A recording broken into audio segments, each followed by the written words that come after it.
Hey guys, tonight we begin with the remarkable lives and incredible resilience of medieval peasants, the everyday heroes who, despite the odds, managed to survive some of the coldest and most brutal nights in history. From makeshift insulation tricks to communal sleeping strategies, their story is one of grit, ingenuity, and determination. So before you get comfortable, take a moment to like the video and subscribe, but only if you genuinely enjoy what I do here. And let me know in the comments where you're tuning in from and what time it is for you. It's always fascinating to see who's joining us from around the world. Now, dim the lights, maybe turn on a fan for that soft background hum, and let's ease into tonight's journey together. When you think of medieval life, you might imagine jousting knights, grand feasts, and merry fairs. But for the average peasant, winter was less about merriment and more about, how do we not die tonight? It wasn't just a season. It was a test of endurance that came around every year, like an especially cruel teacher who didn't believe in second chances. Picture this. You're living in a tiny mud and stick hut, with walls so thin you could probably hear a bird sneeze from outside. No insulation. No windows, unless you count a small hole stuffed with animal skin. And definitely no thermostat wars with your siblings. The inside temperature of your home was usually just a polite couple of degrees above whatever the weather was doing outside.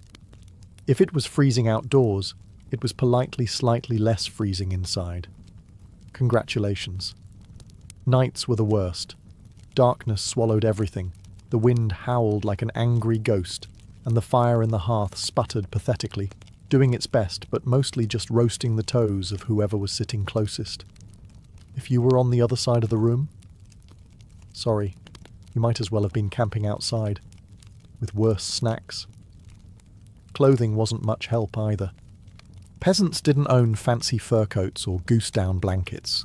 You had a couple of rough-spun wool tunics, maybe a cloak that smelled suspiciously of goat, and a hope that layering them would turn you into some kind of human onion. Spoiler, it didn't really work, and forget about snuggling under soft quilts. Beds were often nothing more than sacks stuffed with hay or straw, maybe with a few old rushes thrown in for good measure, and bonus, some fleas for extra company. Luxury, thy name is medieval peasant life. The cold wasn't just uncomfortable, it was dangerous. Frostbite, hypothermia, and general freezing to death were constant risks, especially for young children and the elderly. Every morning that you woke up still breathing was considered a minor miracle, and honestly, worth celebrating. Maybe with a slightly less frozen turnip for breakfast. So yes, surviving a medieval winter wasn't about comfort.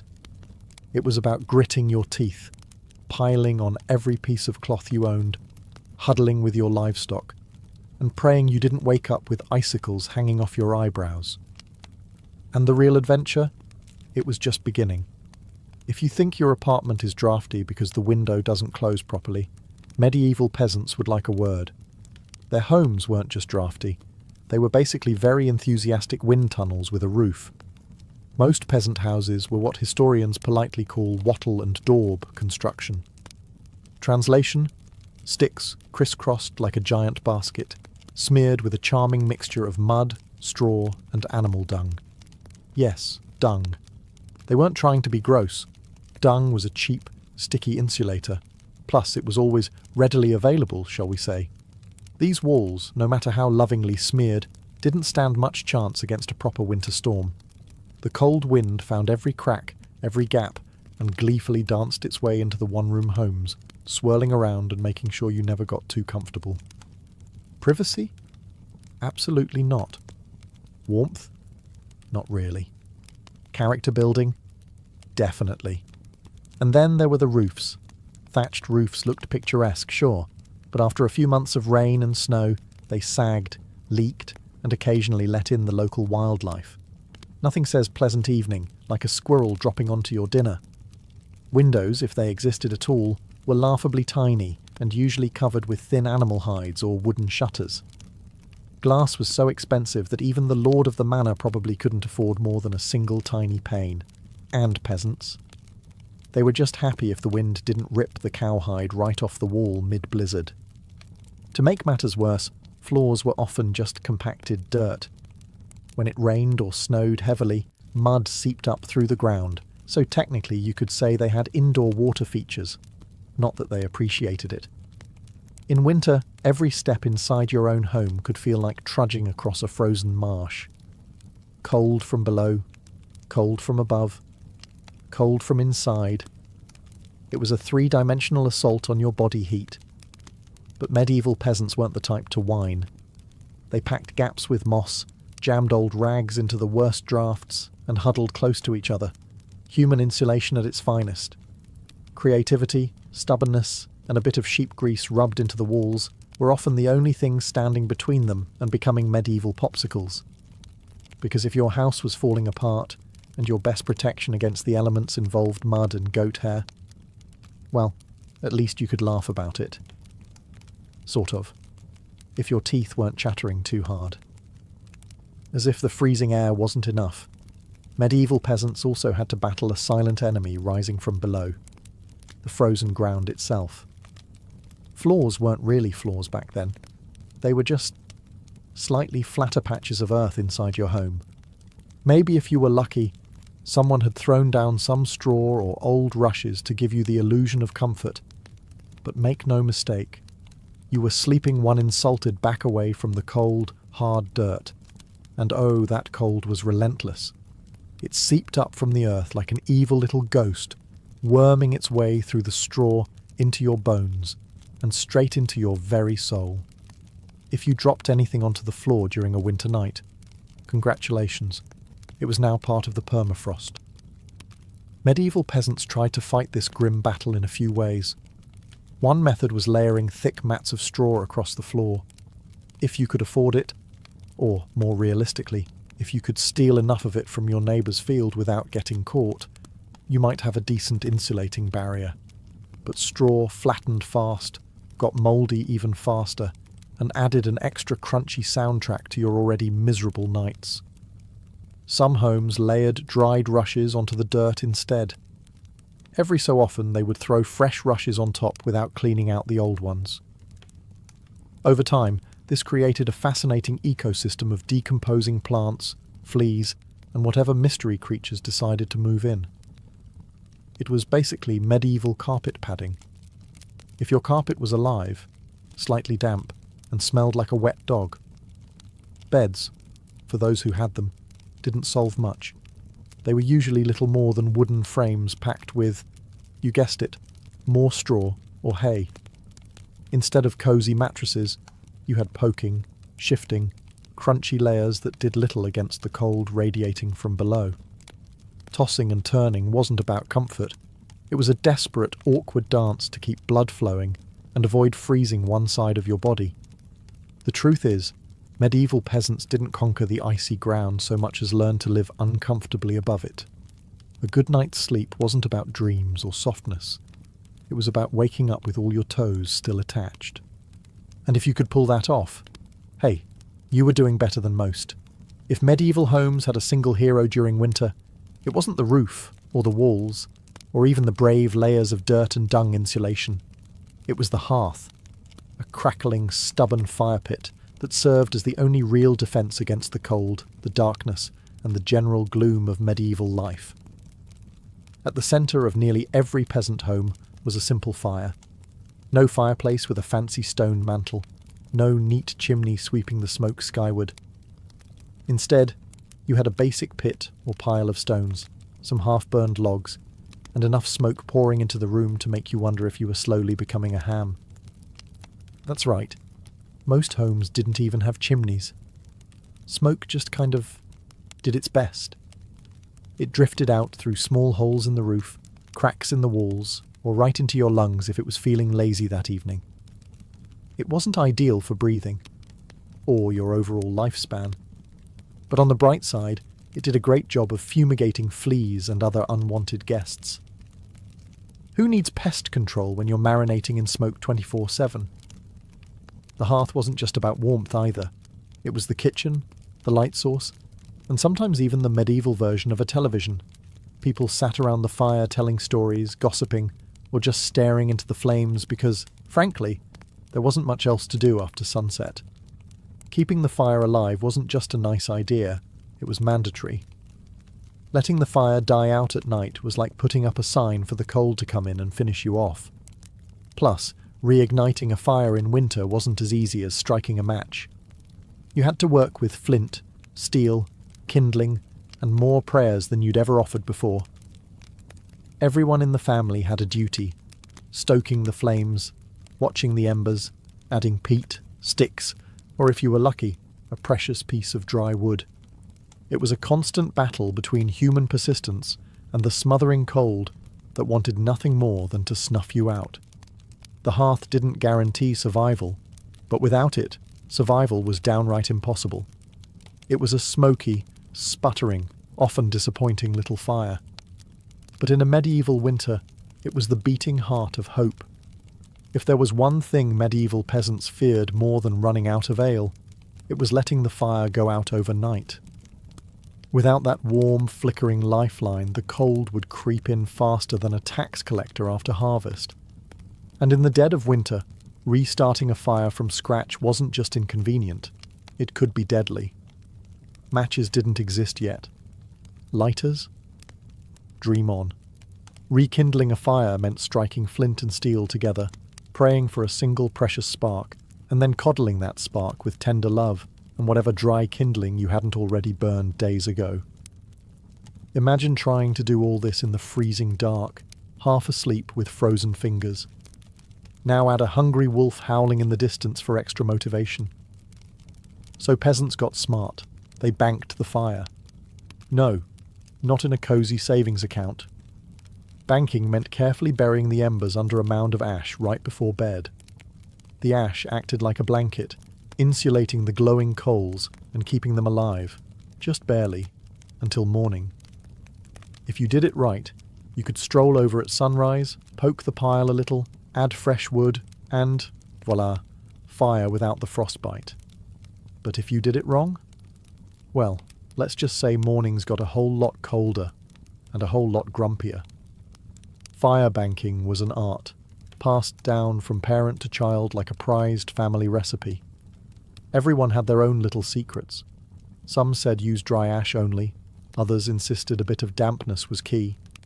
Some packed the embers tight, others let them breathe. You could practically start a medieval argument just by suggesting a better fire banking method.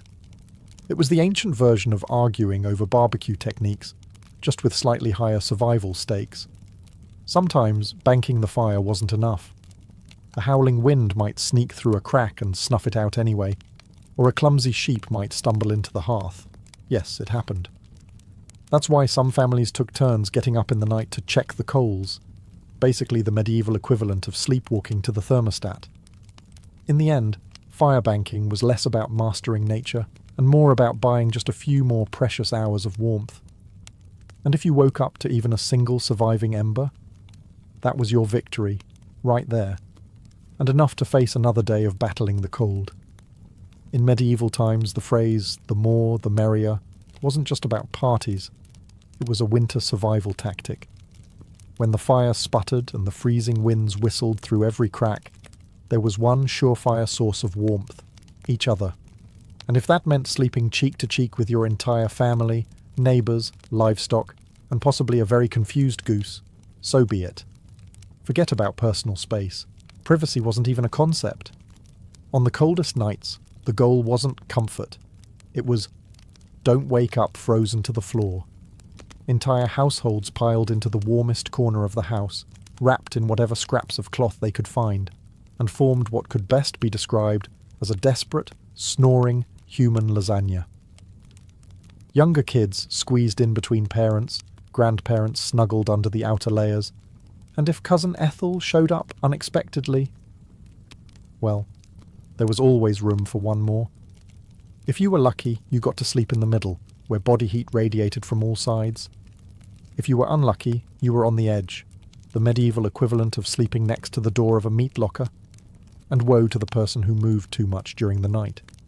You shift once to get comfortable, and suddenly you've knocked Aunt Maud into the freezing draft by the wall. Congratulations, you're now the family villain. Sometimes even bedding was shared. A communal straw mattress that slowly flattened under the nightly weight of multiple generations. And because hygiene wasn't exactly winning any awards back then, let's just say it wasn't the most fragrant sleeping arrangement. But hey, when it's you versus frostbite, you stop being picky.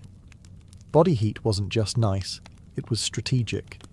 Some medieval guides even recommended deliberately arranging the strongest, warmest people on the outside of the group, like human shields against the cold. Babies and frail elders were tucked deep in the centre, treated like the precious little heat generators they were. This wasn't just about survival, though. Over time, it became part of daily life, part of family bonding. Long winter nights huddled together led to storytelling, singing, and undoubtedly some very interesting conversations muffled under a shared wool blanket. So next time your sibling steals your blanket or your dog hogs the bed, just remember, at least you're not fighting for elbow space between a snoring uncle and a particularly judgmental goat. If you thought modern roommates were a challenge, medieval peasants would like to introduce you to their winter housemates. Cows, goats, pigs, chickens. Basically anything with a pulse and a little bit of body heat. Bringing animals indoors wasn't just a quirky village tradition. It was vital for survival. Livestock generated warmth, and in a poorly insulated hovel where the wind howled louder than your stomach, every little degree mattered. Plus, if your goat shared a wall with you, it was slightly less likely to get stolen by a neighbour in the dead of night. 2 birds, 1 stinky stone. At night, the house became a chaotic living furnace. Chickens nested in corners, pigs snorted near the hearth, and cows lounged luxuriously against the walls, chewing cud like they paid rent. It wasn't glamorous, far from it. If you've ever been stuck in a car on a summer road trip with someone who forgot to shower, imagine that. But it's a cow, it's winter, and there's literally nowhere else to go. The smells? Legendary. By springtime, the perfume of a shared winter was something fierce.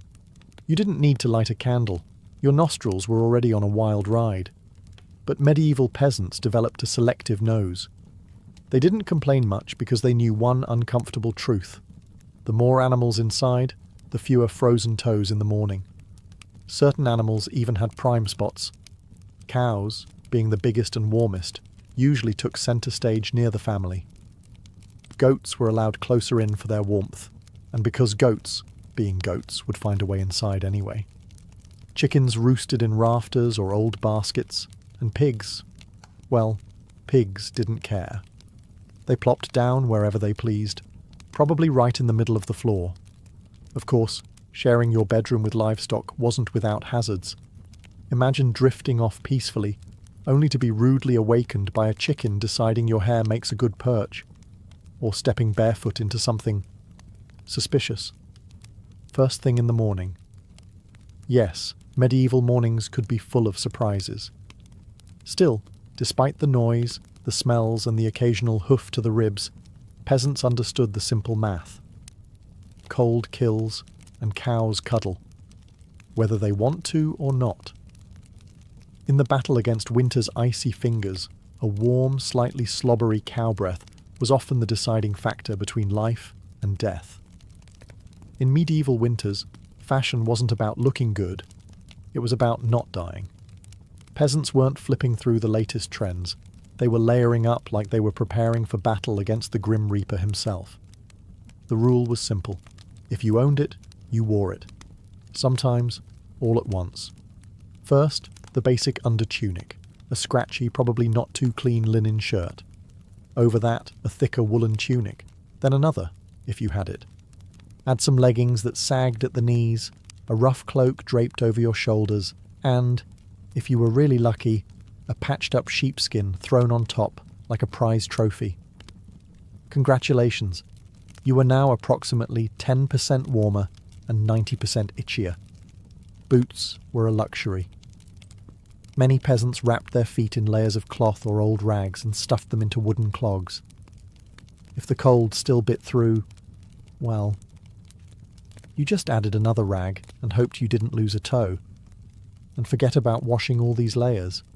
Washing your clothes in the middle of winter meant dragging them to a frozen stream, smashing through the ice, and then waiting 2 days for your only shirt to dry. If it didn't just freeze into a tragic shirt cycle.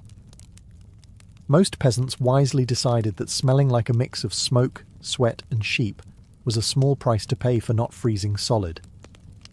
Interestingly, the dirt and grease buildup had a bonus feature: insulation. That grimy layer locked in body heat. It was like a medieval Gore-Tex jacket, just smellier and far less socially acceptable today. Hats, scarves, and gloves were prized treasures.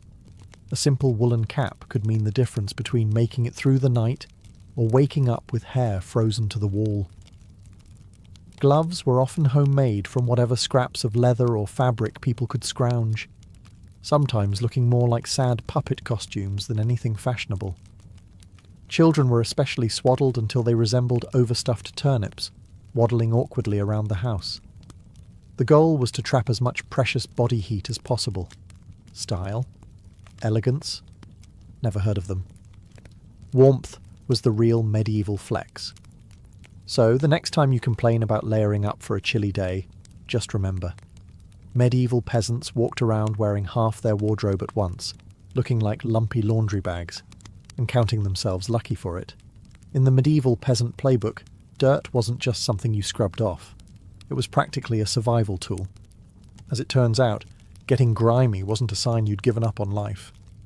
It was tactical, strategic, dare we say, genius. See, winter posed a very specific problem: heat loss. Clean clothes, especially freshly laundered linen, were surprisingly terrible at keeping you warm. They were breathable, sure, but when the air temperature hovered somewhere between hypothermia and instant regret, breathable wasn't exactly a selling point. That's where dirt came in.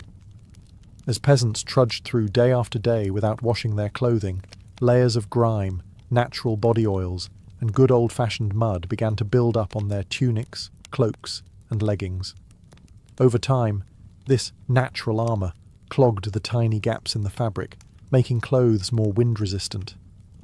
It was like medieval weatherproofing, just smellier.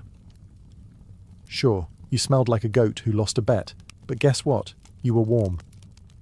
In fact, some medieval folks believed that washing yourself too often in winter could actually make you sick. Better to keep that protective, holy filth barrier intact. Bathing was rare, laundry even rarer, and soap, when it existed, was reserved for serious occasions, like when the bishop showed up, or maybe right before you died. Adding to the strategy, peasants layered their clothes without changing the ones underneath. You just threw your new layer on top of last month's. Eventually, you became a walking museum of the past 6 weeks. Every stain telling the heroic story of that one time I slipped in the mud but didn't die. To outside observers, medieval peasants might have looked and smelled like they had completely given up on hygiene. But the peasants knew better. That grimy, crusty tunic was a thermal shield against death by frostbite. It wasn't glamorous, but neither was freezing to death because you wanted to smell like flowers. Besides, in a world where literally everyone stank to high heaven, you weren't offending anyone. Nose blindness was practically a way of life. So yes, in medieval winters, filth wasn't failure. It was fashion. It was function. And if you had a thick, greasy outer layer by February, you, my friend, were winning at life. If you thought medieval peasants spent their winters tucked into plush featherbeds with embroidered quilts, think again. The reality was a bit more rustic. And by rustic, I mean, let's sleep on a pile of dead plants and hope for the best. Beds, in the medieval peasant world, were usually a rough wooden frame, if you could afford one, covered with a big sack stuffed full of straw, hay, or old rushes. That's it. No memory foam, no orthopedic support, no 5-star hotel experience. Just a crunchy, lumpy, slightly pokey mess that smelled faintly of barnyard and regret. Every toss and turn in the night brought a delightful soundtrack of crinkling straw, and the occasional sharp jab from a rogue stalk. Some peasants even skipped the wooden frame altogether and just threw the straw straight onto the dirt floor, creating a luxurious, ground-level sleeping experience that modern influencers would probably rebrand as earth-connected slumber. The straw mattresses weren't just uncomfortable, they were temporary. Over time, the straw flattened, grew mouldy, attracted bugs, and generally turned into a biological hazard zone. Changing the straw was a big event, usually done a few times a year if you were diligent, or whenever your bed started actively moving without your permission. Rushes were a popular alternative. These long grasses were spread thick on the floor, sometimes mixed with herbs like lavender or rosemary to mask the overwhelming odour livestock aroma of daily life. Fresh rushes smelled lovely, for about a day. After that, they became part of the muddy, trampled landscape inside the house, blending seamlessly with dirt, food scraps, and whatever else wandered in. And let's not forget the bedfellows. Fleas, lice, and other charming critters loved straw bedding almost as much as the peasants did. If you woke up scratching more than you slept, congratulations. You were living the authentic medieval experience.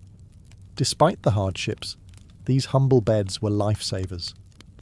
Piles of straw provided a crucial insulating layer against the frozen earth, and clumping together atop them created pockets of shared body heat, medieval central heating at its finest. So, next time you sink into your soft, supportive mattress, just remember, somewhere out there, a medieval peasant is looking down at you from history, grinning through a mouthful of missing teeth and saying, "Must be nice." When you live in a house made of sticks, mud, and optimism, you quickly learn that winter breezes aren't just a nuisance, they're personal attacks. Medieval peasants didn't just fight the cold from the outside, they fought it from inside their own homes, armed with nothing but whatever they could cram into the cracks. And trust me, there were a lot of cracks. Walls warped, mud crumbled, thatch sagged. The cold seemed to find new places to sneak in every night, like a mischievous poltergeist with a grudge. Sealing up the house became an art form.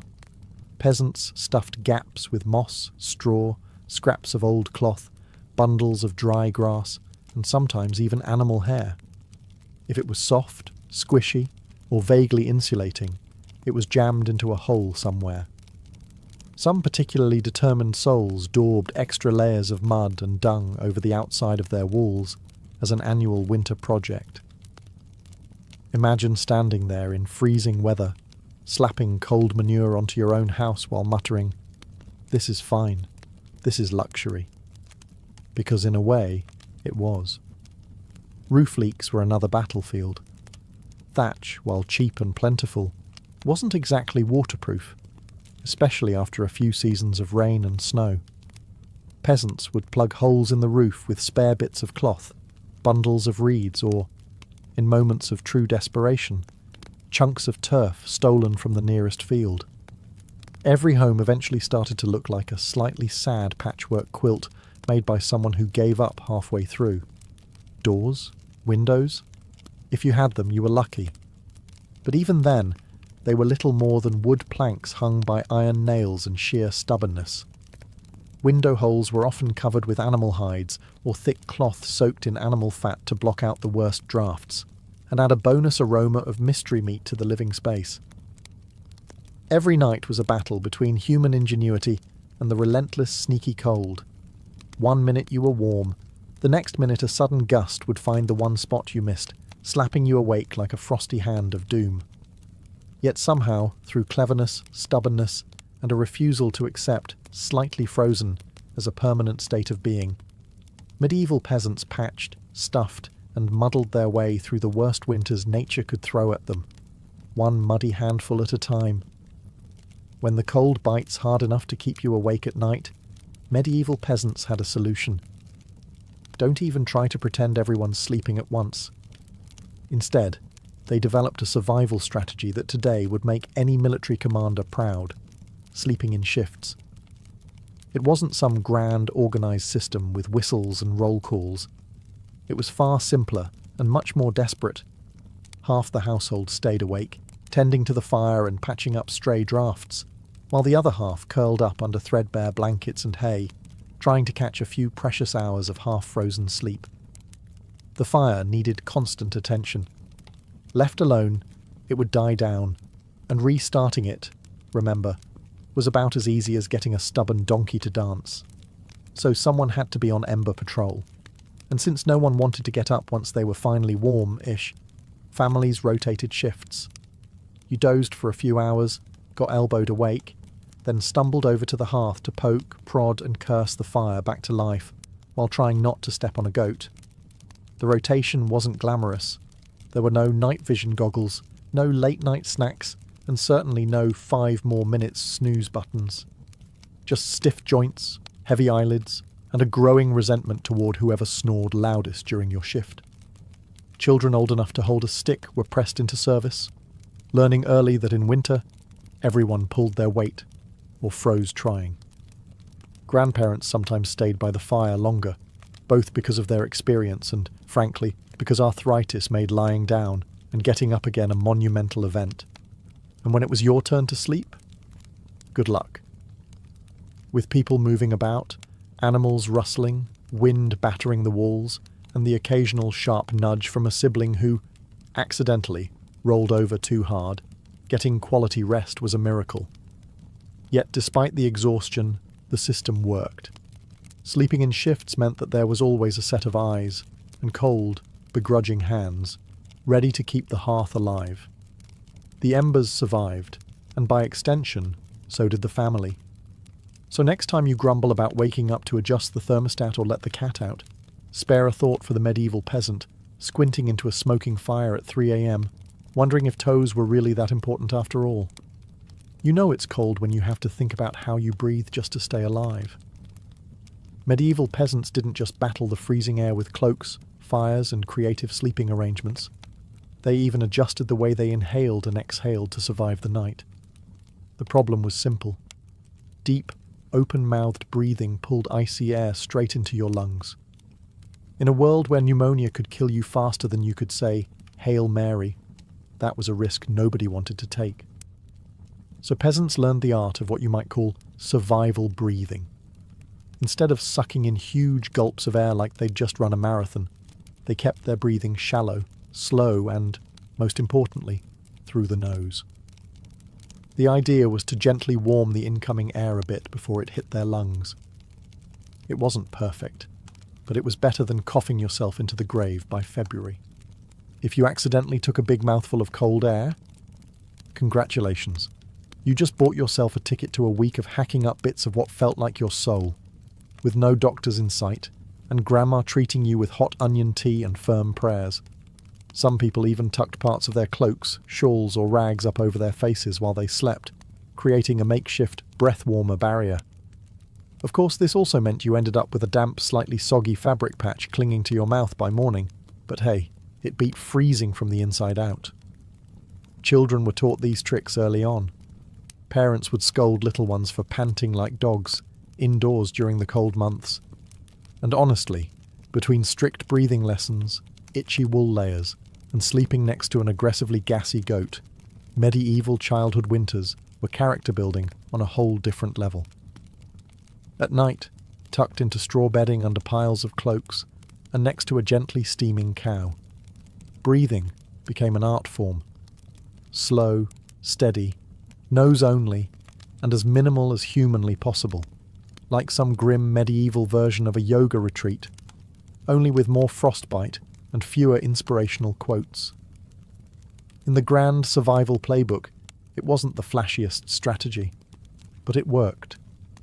One shallow breath at a time, peasants endured another night in the long, relentless war against winter. In the endless battle against medieval winter, peasants discovered an unlikely secret weapon: a full stomach. Turns out, one of the best ways to fight off the cold wasn't another scratchy wool cloak. It was stuffing yourself with something hearty and heavy right before bed. Calories meant warmth. The more your body had to digest, the more it heated itself up doing the work.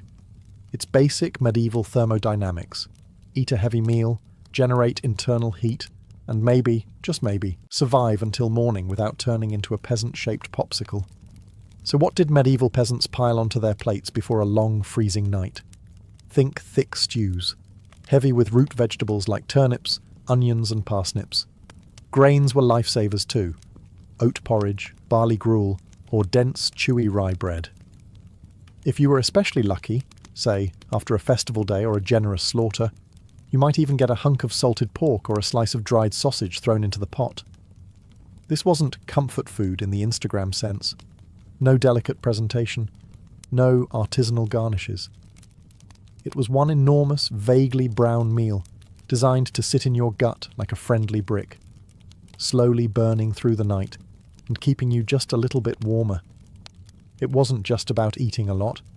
It was about eating smart. Foods that took longer to digest provided a slow, steady trickle of warmth. Fatty foods were particularly prized, not just for the energy they provided, but because fat burns slower than lean meat. A belly full of stew, bread, and a questionable amount of lard. Peak medieval winter luxury. Parents made sure even the pickiest children ate heartily. Nobody cared if little Thomas didn't like turnips. You ate the turnips, or you shivered through the night thinking about how much you missed the turnips. Harsh but effective parenting. Medieval style. Of course, heavy nighttime eating came with its own hazards. You might be warmer, but you were also risking a night of vivid, bizarre dreams, fueled by a stomach trying desperately to process an entire field's worth of cabbages. Was it worth it? Absolutely. Because in the end, peasants weren't aiming for a Michelin star meal.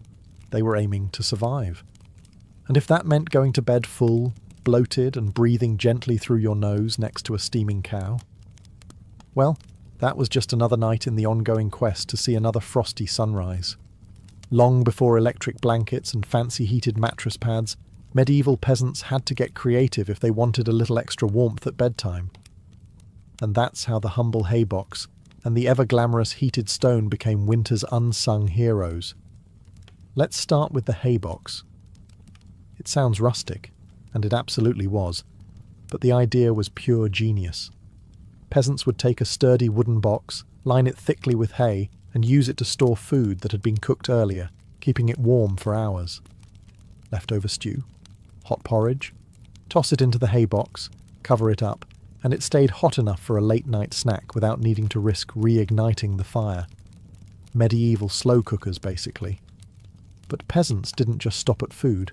They realised if hay could trap the heat from a stew pot, it could also trap the heat from something even better. Rocks. Enter the era of the heated stone. Before heading to bed, someone, probably whichever unlucky child lost the family argument, would grab a flat stone and chuck it into the heart of the hearth fire. After roasting it until it was nearly too hot to touch, a fine line between helpful and third-degree burn, they'd fish it out using a stick or some old tongs. The stone, still radiating blissful warmth, would be carefully wrapped in rags, tucked into an old piece of cloth, or jammed into a clay pot, then slipped under the hay in the mattress or down at the foot of the bed. A medieval heating pad, ready to do battle against the frozen earth. Of course, there were risks. If you didn't wrap the stone properly, congratulations. You now had a small, localized house fire. And if you dropped it on your foot, well, let's just say winter injuries weren't always caused by slipping on ice. But when everything went right, that stone provided precious, comforting warmth that could last for hours. It wasn't luxurious, but when you lived in a half-frozen hut, luxury was defined as not waking up with icicles dangling from your nose. In the grand arsenal of medieval winter survival, a hot rock tucked into some hay might not sound glamorous, but for peasants clinging to whatever heat they could find, it was a tiny miracle. In a medieval peasant's home, the hearth wasn't just where you cooked dinner. It was practically a family member. A temperamental, smoky, sometimes uncooperative family member, sure, but still absolutely essential to survival, especially when it came time to sleep. The closer you were to the fire, the better your odds of waking up unfrozen. That meant sleeping arrangements were less about personal preference and more about strategic positioning. Infants, the elderly, and anyone sick or frail got first dibs on prime hearth real estate. Parents, older kids, and sturdier adults fanned out from there like human insulation layers. Being assigned a spot close to the fire wasn't just kindness, it was basic survival math. Babies were fragile heat generators, and elders were precious repositories of family knowledge, and, let's be honest, the best gossip. Protecting them with prime warmth was non-negotiable. But it wasn't all cosy toasting by the flames. Too close, and you risked waking up with your hair singed or your cloak smouldering suspiciously. Too far, and you were basically camping in an icebox. It was a delicate dance. Stay near enough to bask in the fire's glow, but not so near that you had to explain to your neighbour why you now looked like a half-cooked roast. The fire also didn't spread warmth evenly. It mostly roasted the people directly in front of it, while everyone else fought over the narrow cone of heat like cold lizards jostling for a sunbeam. If you were lucky enough to fall asleep facing the fire, you might have one blissfully warm side, and one side frozen so solid you could probably knock on it. Pets and livestock, of course, muscled in too. A dog might wedge itself between you and the fire, tail wagging dangerously close to open flame. Chickens sometimes perched perilously on hearthstones, clucking softly into the night like tiny feathery guardians of warmth. Every crackle of the logs, every shift of glowing embers was a tiny promise. You're still alive, you're still warm, for now. And so peasants drifted into uneasy sleep, lulled by the fire's pops and hisses, each breath forming small clouds in the frigid air beyond the fire's fragile circle. It wasn't perfect, it wasn't comfortable, but it was life, clinging to warmth by a thread of glowing coals. In the medieval world, no one survived winter alone, unless they wanted to become a very stylish frozen statue by January. Survival wasn't just a family affair. It was a village project, a messy, muddy, loud collaboration where everyone's warmth and life depended on everyone else. The peasants knew that in the dead of winter, a strong fire and a pile of hay could only do so much. If your neighbour's house went dark, you noticed. If the smoke from old Tom's hearth suddenly stopped curling into the sky, someone went to check. And not just because Tom owed you a chicken, though that might be part of it, but because community meant survival. Villages had unofficial winter watchers, often the young or the elderly, who couldn't work the fields, but could keep an eye on who was coughing too hard, who hadn't come to barter at the market in a few days, or whose home looked a little too still in the morning frost. These people were the medieval version of neighbourhood patrol, minus the reflective vests, plus a lot more sheep. If a family's fire went out, it was a near emergency.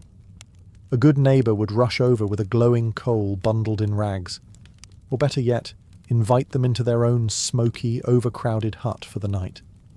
Yes, it meant squeezing an extra 4 bodies into an already cramped space, but it was better than finding frozen friends come spring thaw. Communal food stores played a role too. During especially brutal winters, villages sometimes pooled their last salted meat, grain, and dried vegetables. It was grim charity. No one had much, but a few communal meals could be the difference between staggering into spring or not. Even children understood the stakes. They helped deliver wood, shared embers, and ran urgent messages when someone needed help. No one was too small or too tired when winter came knocking. Sure, medieval villages weren't all sunshine and hugs. Feuds happened. Disputes over land, goats, or who borrowed whose good cooking pot never really went away. But when the nights grew deadly cold, old grudges were often quietly shelved. After all, a rival was still worth saving, because tomorrow it might be you needing rescue. In the icy heart of winter, the village became one big, stubborn family. Sometimes dysfunctional, often hilarious, always fiercely determined to survive together. One muddy boot, one crackling ember, one frozen smile at a time. When medieval peasants faced the merciless cold of winter, they didn't just pile on cloaks or stoke the fire. They prayed. A lot. Because when the wind howled like wolves outside your paper-thin walls and the fire shrank into sullen embers, you wanted every possible advantage, including a little divine intervention. Faith wasn't just a Sunday affair back then. It was woven into every frozen breath. Before crawling under layers of straw and scratchy wool, families would kneel together, offering up hurried prayers to keep the fire burning, the roof intact, and their toes attached by morning. Saints became more than distant holy figures. They were winter's frontline defence. Saint Blaise, for instance, was called upon to protect against throat ailments. Not a minor concern when one mouthful of icy air could land you coughing up your soul. St. Nicholas wasn't just the jolly gift-giver of later legend. He was also asked to protect households from sudden ruin during the lean, deadly months. Superstitions wrapped themselves snugly around daily survival. Some families sprinkled a little holy water near the hearth before sleeping, hoping it would protect against evil spirits, or at the very least, mischievous drafts. Others marked doorways with blessed chalk after certain feast days, pleading for warmth and luck to find their way inside. Candles played a role too. Special vigil candles, often blessed by the local priest or the most pious old woman in the village, were sometimes kept burning throughout the night, a flickering plea against the cold darkness clawing at the walls. And of course, no serious winter prayer session was complete without a few promises. Dear Lord, if you just get us through this night, I swear I'll be kinder to my neighbour, even the one who keeps stealing our turnips. Faith wasn't some abstract comfort. It was a daily, urgent conversation. The peasants weren't asking for luxury, just survival. A little heat, a little food, and one more day to muddle through until spring broke the frozen grip on their tiny villages. It was simple, raw hope, whispered into the smoky rafters, tangled in breathless prayers and tucked under itchy blankets, that somehow carried them through the endless, merciless nights of winter. For all the ingenuity, prayers and stubbornness medieval peasants threw at winter, the truth was chilling. Sometimes it wasn't enough. And when winter won, it didn't just take a few unlucky souls. It took entire families, whole villages, vanishing them into silence beneath a heavy shroud of snow and ice. Some winters were particularly cruel, like the infamous Great Famine Winter of 1315, when rains destroyed crops, livestock starved, and freezing temperatures turned an already brutal existence into a slow, grinding disaster. People were so desperate that stories whispered of eating shoe leather, bark, and, in the most horrifying cases, each other. Failure to keep the fire alive wasn't just an inconvenience. It was often a death sentence. Without the hearth's meagre warmth, families huddled together for the final time. Neighbours would sometimes stumble across whole households in spring, bodies still locked in one another's frozen embrace, as if trying to share just a little more heat until the very end. Houses themselves could collapse under the weight of heavy snow or battering ice storms. A roof giving way in the middle of a frozen night wasn't just catastrophic. It was often fatal. Dragging yourself through thigh-deep snow to beg shelter from neighbours wasn't a guarantee either, especially if those neighbours were already stretched to the breaking point. Disease loved the cold too. Starvation weakened the body, and cramped, smoky homes turned into breeding grounds for pneumonia, bronchitis, and other deadly infections. A simple cough in December could easily be a funeral by January. And then there was the quiet horror. Frostbite. Fingers, toes, even ears blackened and died while still attached to their owners. Some villagers survived winters at the cost of their limbs, a grim badge of honour that said, "I made it through, but winter took a piece of me."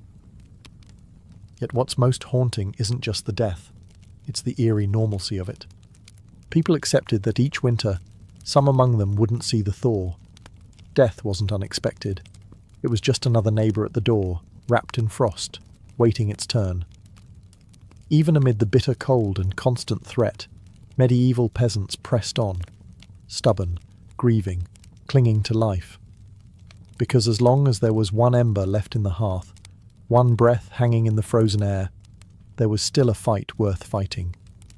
When we look back at medieval peasants, those muddy, frost-bitten survivors of endless winters. It's tempting to see only their hardships, the cracked hands, the frozen toes, the smoke-choked huts.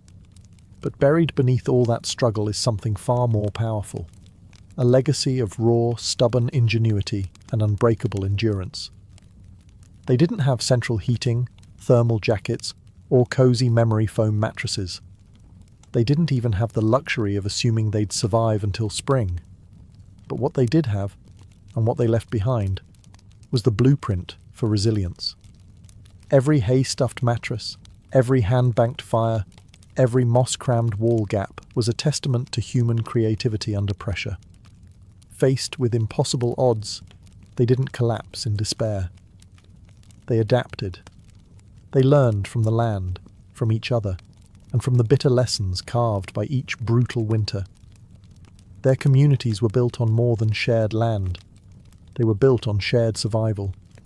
They taught each other to watch over the sick, to pool resources when food ran low, to trust that helping a freezing neighbour today meant someone might help you tomorrow. They lived by the understanding that no one beats winter alone. Their faith, too, was a kind of endurance. They wove prayers into their daily lives, not just out of fear, but out of hope. Fragile, stubborn hope that tomorrow might be a little warmer, a little brighter. Hope that after 100 dark nights, spring would come again, and life would find a way to push through the frozen ground. And somehow, it did. Because of their sacrifices, because of their unglamorous victories, surviving one more night, one more storm, future generations thrived. Bit by frozen bit, they pushed humanity forward, enduring winters their ancestors could barely survive, until warmth and comfort became common expectations instead of distant dreams. Their blood, sweat, and ingenuity are stitched invisibly into the lives we live now. Every cozy blanket, every warm house, every lazy winter evening spent sipping tea under soft lights. All of it is the end result of countless medieval peasants refusing to give in to the cold. So the next time the wind howls outside your double-paned window, maybe spare a thought for them. The nameless, fearless ones who turned shivering survival into a living legacy. One ember, one breath, one stubborn heartbeat at a time. Anne Boleyn didn't come into the world with a crown on her head or armies at her feet. Born around 1501, likely at Blickling Hall or Hever Castle, she was the daughter of Thomas Boleyn, an ambitious diplomat, and Elizabeth Howard, a noblewoman with powerful family ties. In the grand scheme of Tudor society, Anne's birth barely stirred a ripple. Yet from these modest beginnings, something extraordinary was taking root. A life that would one day tilt the course of English history. From an early age, Anne was set apart not by her wealth, but by her mind. She was clever, spirited, and, by all accounts, magnetic. Recognizing her potential, her family sent her abroad to the continent, where her education truly began. First, she served Margaret of Austria in the glittering court of the Netherlands, an experience few English girls could dream of. There, Anne absorbed the art of diplomacy, refined manners, and the subtle dance of European politics. But it was in France that Anne's brilliance was truly polished. She spent years in the sophisticated courts of Queen Claude and Queen Marguerite of Navarre, learning the language of influence, elegance, flirtation, wit. While other young women perfected their embroidery, Anne mastered conversation, intrigue, and the art of commanding attention without ever seeming to seek it. By the time she returned to England in the early 1520s, Anne was something rare. A woman who could rival the sophistication of continental courtiers while carrying the ambition of a rising English house. She wasn't a classic beauty. Even her admirers admitted as much. But she was arresting. Dark eyes that sparked with intelligence, a quick, musical voice, a way of moving that suggested purpose just barely concealed beneath layers of courtly grace. Anne didn't just enter rooms, she changed their gravity. At a time when a woman's fate was often sealed by birth and marriage, Anne refused to drift quietly into obscurity. She had seen the power that charm and intellect could wield in foreign courts, and she intended to use that knowledge at home. Anne Boleyn was still a young woman then, clever, ambitious, untested. But history was already beginning to stir around her. The girl who returned to England was no longer just Thomas Boleyn's daughter. She was a player in a larger game, one that would soon engulf the crown itself. When Anne Boleyn returned to the English court, she was unlike anyone the nobility had ever seen. In a world full of pale-faced, modest English roses, Anne was a thunderstorm, electric, unpredictable, impossible to ignore. Her dark hair, bold eyes, and quick, sharp wit set her apart from the gentle, obedient ladies who filled the court of King Henry VIII. At first, she played the role expected of her, a maid of honour to Queen Catherine of Aragon.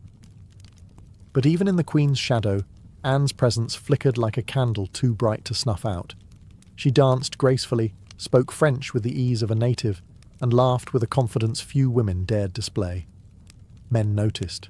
Women gossiped. The court buzzed quietly about the striking Boleyn girl. It wasn't long before she caught the most dangerous attention of all, the king himself. Henry VIII was no stranger to flirtation. His court was a playground of whispered promises and secret liaisons. But Anne was different. She didn't swoon at his compliments or fall eagerly into his arms like so many others had. She teased. She challenged. She refused. Henry, a man used to instant adoration, was captivated. The more Anne held him at arm's length, the deeper he fell. Letters passed between them, filled with declarations of love, frustration, longing. Henry offered her the role of royal mistress, the most powerful unofficial position at court. Anne, astonishingly, said no. She would not be just another conquest, a forgotten mistress lost to time. If Henry wanted her, he would have to make her his wife. It was a gamble so audacious that it stunned the court. After all, the king was already married. His queen, Catherine, was beloved by the people and fiercely protected by her nephew, the Holy Roman Emperor. The church itself would have to be defied for Henry to claim Anne. But Anne didn't flinch. She had lived in the courts of Europe, where queens wielded soft power from behind lace fans and painted smiles. She knew ambition was a dangerous game, but it was a game she intended to win.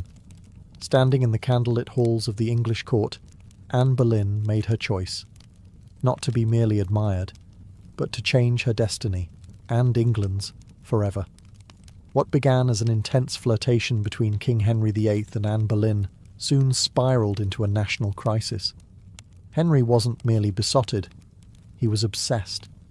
And in his obsession, he was willing to tear apart everything England had known for centuries. The king's desire to marry Anne hit a small snag, namely, he was already married to Queen Catherine of Aragon. Catherine, dignified and resilient, refused to quietly step aside. She had been Henry's faithful wife for 2 decades, and in the eyes of God and the English people, she was the rightful queen. Divorce wasn't just scandalous, it was almost unthinkable. But Henry was determined. He convinced himself, and tried to convince everyone else, that his marriage to Catherine was cursed because she had once been married to his brother, Arthur. Never mind that the Pope had granted special permission for their union years ago. Henry now insisted that his soul was damned unless he annulled the marriage. Anne, for her part, knew better than to appear too eager. She kept herself just out of reach, alternately encouraging Henry's hopes and maintaining her distance. Every glance, every word was measured. She wasn't merely aiming for marriage. She was positioning herself to become Queen of England. The court erupted into whispers and factions. Some noble families eagerly courted Anne's favour, seeing the winds of power shifting. Others clung fiercely to Queen Catherine, horrified at the idea of Anne replacing her. Diplomats wrote desperate letters back to Rome. Foreign monarchs threatened retaliation. Henry's own advisers shifted uneasily, sensing the ground trembling beneath their feet. As months turned into years, Henry's frustration grew. He bombarded the Pope with petitions, manoeuvred his lawyers into finding loopholes, and slowly began to realise that the church would not bend easily. Catherine had powerful allies, including her nephew, Emperor Charles V, the most powerful man in Europe. Still, Henry pressed on, defying advice, tradition, and increasingly, the law itself. His courtship with Anne had become something far greater than personal desire. It was now a challenge to the very structure of England's political and religious life. Anne wasn't just capturing a king's heart. She was dragging an entire kingdom into uncharted waters. A dangerous game had begun, and there could be no turning back. After nearly 7 agonising years of manoeuvring, scandal and diplomatic chaos, Anne Boleyn's gamble paid off. In January 1533, she secretly married Henry VIII, a bold move, given that he was still, technically, married to Catherine of Aragon in the eyes of the Pope and much of Europe. By June, Anne was crowned Queen of England in a lavish ceremony at Westminster Abbey. It should have been the crowning moment of her life, but the atmosphere was far from universally joyful. The people of London watched with wary eyes. Some cheered, others muttered prayers for Queen Catherine. Many wondered if this new queen, with her French manners and daring spirit, was a blessing or a curse. Anne entered her queenship not as a beloved figure, but as a storm. Unlike Catherine, who embodied traditional English values of humility and piety, Anne was dazzling, provocative, and politically savvy. She wore bold colours, commanded the court with sharp intelligence, and made powerful enemies with breathtaking speed. Her position, while seemingly secure, was also terrifyingly precarious. Everything rested on one thing: providing Henry with a male heir. Anne knew this as keenly as anyone. She was not merely Henry's lover anymore, she was the hope of a dynasty. Early in her pregnancy, Anne and Henry were elated, certain the child would be a boy. But in September 1533, Anne gave birth to a daughter, Elizabeth. To Anne's credit, she masked her crushing disappointment with grace, insisting the next child would surely be a son. Henry, however, was less composed. His eyes, once full of adoration, now flickered with doubt. Still, for a time, Anne's star burned brightly. She reshaped the English court in her image, elevating her family to unprecedented heights and becoming the first queen in English history crowned with the sacred oil usually reserved for kings. Her influence was vast. Foreign ambassadors sought her favour. Courtiers reshuffled alliances to be in her good graces. The once obedient Henry began moving England officially away from Rome, creating the Church of England with himself at its head, all so that Anne's crown could not be questioned. Yet even in her triumph, dark clouds gathered. Friends whispered behind their hands, rivals circled, waiting, and Henry, fickle and restless, was already beginning to look beyond the brilliant woman who had rewritten the kingdom for him. Anne had won the throne, but keeping it would demand more than charm, ambition, or even love. Anne Boleyn had climbed higher than almost any woman of her time. But the higher you rise, the harder the fall. Almost from the moment she placed the crown on her head, the cracks in her world began to show. At the heart of Anne's struggles was the pressure to produce a male heir. Her first child, Elizabeth, though bright and healthy, was not the son Henry VIII had hung his dynastic hopes upon, and the clock was ticking. Anne suffered multiple pregnancies in quick succession, but heartbreak followed, miscarriages that left her physically weakened and emotionally battered. Each lost child chipped away at the foundation she had built. Henry, once passionately devoted, began to pull away, his disappointment carving rifts between them. Anne, never one to suffer in silence, argued, demanded, fought to keep her place. But Henry, a man who prized obedience as much as beauty, grew tired of her sharpness, her defiance, the very fire that had once drawn him in. Outside the royal chambers, enemies were gathering like wolves. Many nobles who had tolerated Anne's rise with gritted teeth now openly schemed for her downfall. Catherine of Aragon's supporters never forgave Anne for what they saw as theft and sacrilege. Even commoners whispered against her, calling her the Great Whore, blaming her for the schism with Rome and the heavy-handed changes that followed. And then came Jane Seymour. Quiet, demure, everything Anne was not. Jane captured Henry's wandering attention just as Anne's influence began to wane. Where Anne had dazzled him with brilliance and challenge, Jane offered soothing compliance. It was a dangerous shift, and Anne, perceptive as ever, saw it happening. She tried to reclaim her position, lavishing attention on Henry, promising more sons, begging for patience. But the king, ever fickle, had already begun imagining life without the woman for whom he had once torn a kingdom apart. Anne's political enemies, including Thomas Cromwell, once her ally, sensed the changing tide. They began laying the groundwork for a campaign of destruction, quietly gathering accusations, rumours, and witnesses. The woman who had played the dangerous game of ambition so masterfully was now losing ground. Anne had won her crown through cunning and courage. But in the brutal, shifting world of Henry's court, past victories meant little. Only fresh success mattered, and Anne's enemies were sharpening their knives. The queen who had shattered a kingdom would soon see how quickly a kingdom could shatter her. Anne Boleyn's enemies didn't attack her with armies or swords. They came with whispers, secrets, and carefully sharpened lies. In the back rooms of court, betrayal was brewing. Silent, patient, deadly. Thomas Cromwell, once Anne's greatest ally in the English Reformation, had turned against her.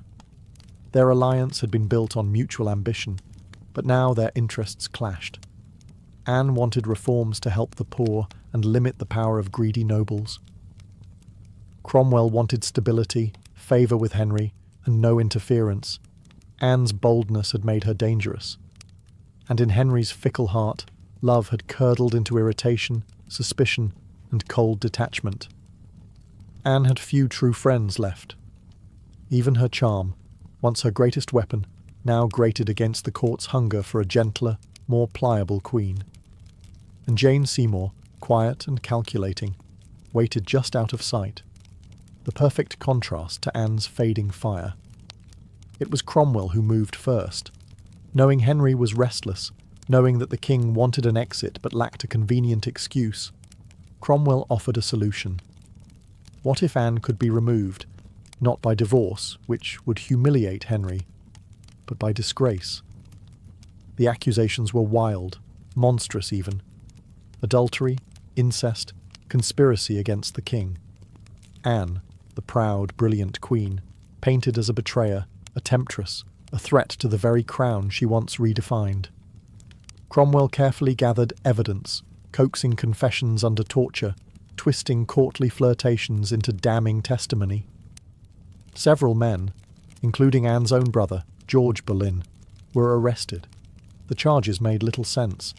They were riddled with contradictions and impossibilities. But in Henry's court, truth was whatever the king needed it to be.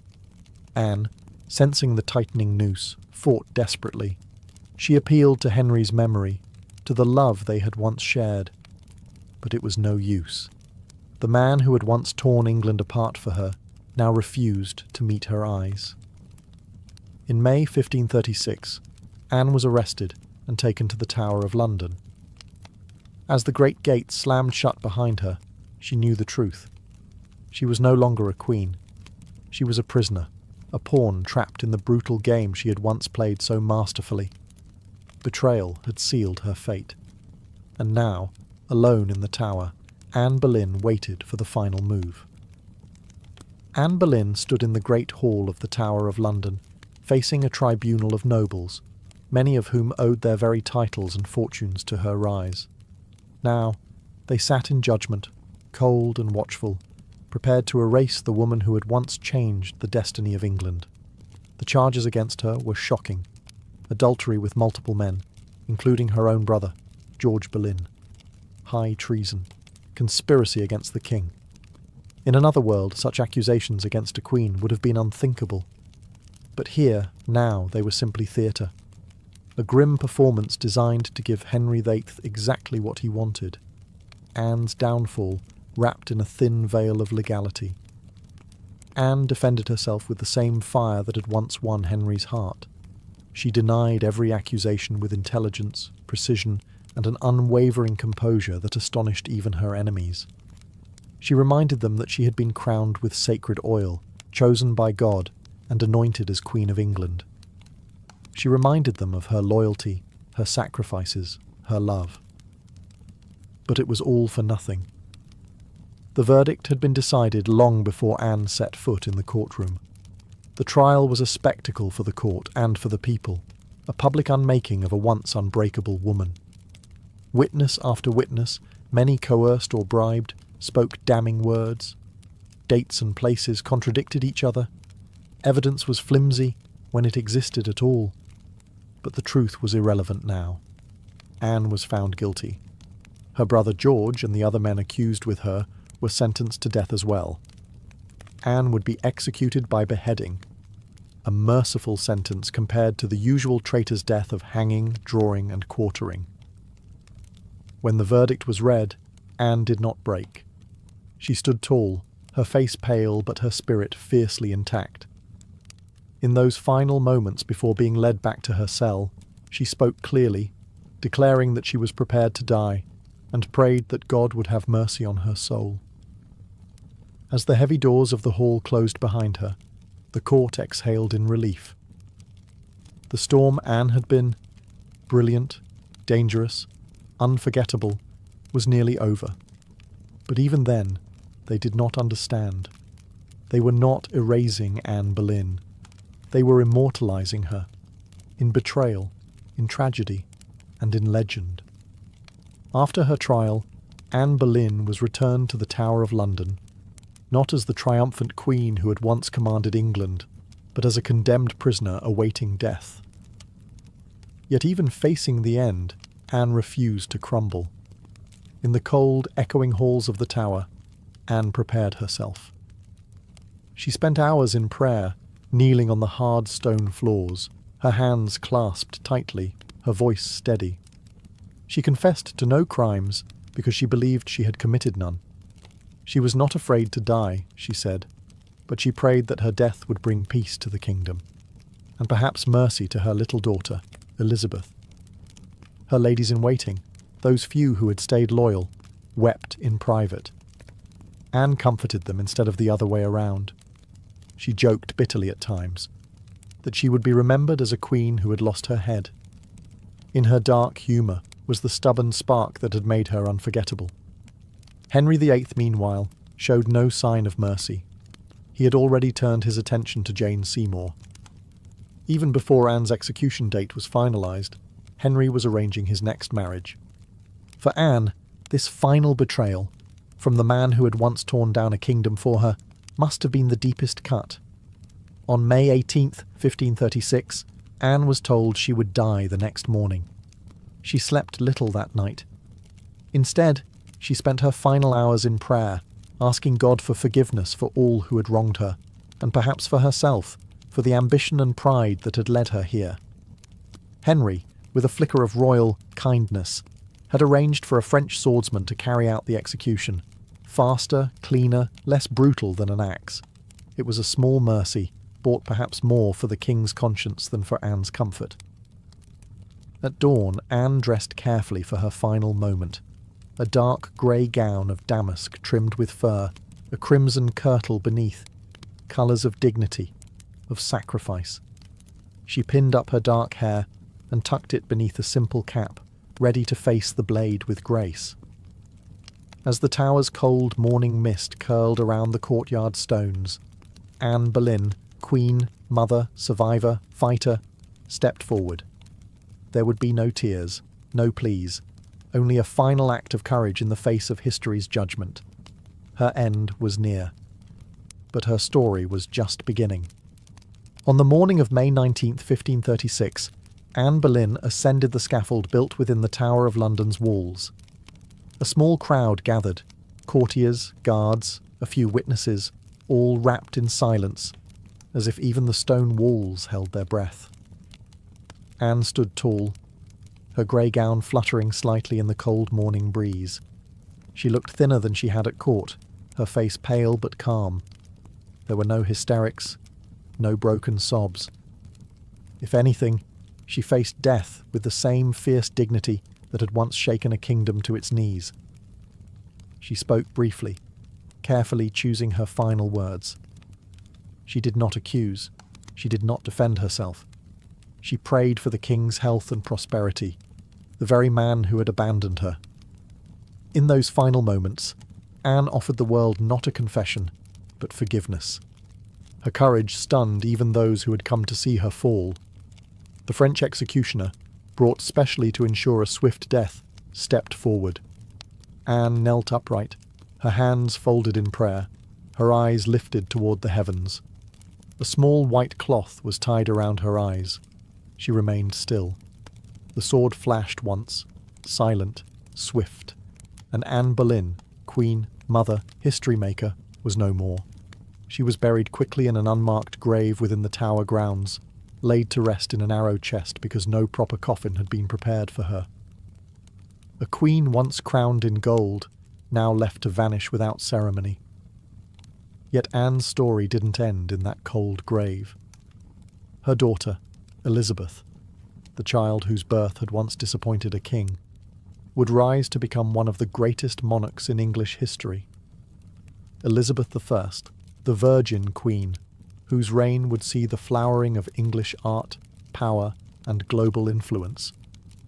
A queen who inherited her mother's fierce spirit, sharp mind, and unyielding resilience.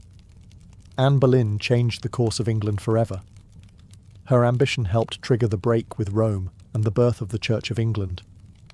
Her fall showed the world that even queens could be cast aside. Yet through her blood, through Elizabeth, Anne's legacy blazed brighter than any crown she had worn in life. In the end, Anne Boleyn won a kind of immortality, not through her survival, but through her indelible impact on history. By the early 1770s, the American colonies simmered like a pot left too long over a roaring fire. The relationship with Britain, once seen as the proud mother country, had soured into resentment, suspicion, and growing fury. It hadn't started with tea. Years earlier, the Stamp Act had enraged colonists by placing taxes on everything from newspapers to playing cards. That was followed by the Townshend Acts, taxing essentials like paper, glass, and paint. Each new law, passed thousands of miles away by a parliament in which the colonists had no representation, was like another spark landing in dry brush. At first, the anger showed itself in polite petitions and fiery pamphlets. Colonial assemblies drafted formal protests. Merchants organised boycotts. Writers like Samuel Adams and John Dickinson filled newspapers with passionate arguments about liberty and rights. But as time wore on, frustration deepened into something darker. A slow realisation that Britain wasn't listening. Worse, Britain didn't care. Many colonists clung to the hope that if they just made enough noise, if they just reasoned hard enough, Parliament would repeal the taxes. And sometimes they did. The Stamp Act was famously repealed after loud colonial protest. But every small victory was followed by new legislation, new taxes, new insults. It wasn't about the money. It never really was. The taxes themselves were modest by British standards. What infuriated the colonists was the principle. They were being taxed without consent, treated as subjects rather than citizens, ruled like distant possessions rather than partners. Boston, more than any other city, became the beating heart of resistance. The Sons of Liberty, a secretive, fiery group of patriots, grew louder and bolder. In 1770, tensions exploded into violence when British soldiers fired on unarmed civilians in what became known as the Boston Massacre. Blood had already stained the cobblestones. Trust was a thing of the past. By 1773, the colonies were teetering on the edge. A final insult would tip them into open defiance. And it came, not in the form of soldiers or new laws or armies, but in the quiet, seemingly harmless shape of crates stacked with tea. The colonists didn't know it yet, but the night that tea floated in the cold waters of Boston Harbor, the world would change forever. In 1773, Parliament made a critical miscalculation. Believing the American colonies would quietly accept cheaper tea, they passed the Tea Act, a law that was supposed to save the struggling British East India Company and, incidentally, reassert Britain's right to tax the colonies. On paper, it looked like a good deal. The Tea Act allowed the company to sell tea directly to the colonies, cutting out the middlemen, slashing prices, and offering a luxury product at a bargain. A few pennies cheaper. What could possibly go wrong? Everything. Because the problem wasn't the price of tea, it was the principle behind it. The Tea Act left the hated tax on tea firmly in place. Accepting the tea, even at a discount, would mean acknowledging Parliament's right to tax the colonies without their consent. To many Americans, that was unthinkable, a surrender of the liberties they had fought to protect for more than a decade. The news of the Tea Act spread like wildfire through the colonies. Merchants fumed. They saw their livelihoods threatened by a monopoly that would crush local trade. Patriots raged at the hidden message. The Crown still believed it could do whatever it pleased. In Boston, the reaction was especially fierce. Already a city scarred by the Boston Massacre and years of economic hardship, Bostonians recognized the Tea Act for what it was, a trap disguised as a bargain. Refusing the tea became a matter of honor, a litmus test for loyalty to the cause of liberty. Public meetings swelled. Newspaper columns burned with fiery rhetoric. Groups like the Sons of Liberty, led by Samuel Adams and others, organized boycotts, vowing that no East India Company tea would be unloaded, sold, or drunk on American soil. All across the colonies, ships carrying the controversial tea were turned away by local resistance. In ports from New York to Charleston, the message was clear. We will not be bought. But in Boston, fate twisted differently. 3 ships, the Dartmouth, the Eleanor, and the Beaver, arrived, anchored in the harbour, and sat there, refusing to leave. Royal officials insisted the tea be unloaded. The colonists refused. A deadlock grew, taut as a drawn bowstring. The tension was unbearable. A single act would break it, and history would never be the same again. As the British tea ships sat stubbornly anchored in Boston Harbour, the city itself transformed into a powder keg. Every day that passed without resolution tightened the tension. Boston wasn't just resisting, it was preparing for a fight. In taverns, churches, and public squares, angry colonists debated what to do. The Sons of Liberty, led by fiery voices like Samuel Adams, John Hancock, and Paul Revere, moved swiftly to organize resistance. They posted public notices calling on citizens to boycott British tea and held raucous meetings that swelled with farmers, artisans, and merchants alike. Each gathering added fuel to the fire. The Old South Meeting House became the nerve center of the resistance. Thousands crammed into the wooden hall, their breath fogging the air, their voices rising in defiance. Here, resolutions were passed, speeches were made, and tempers boiled. Each vote against the unloading of tea was another hammer blow against British authority.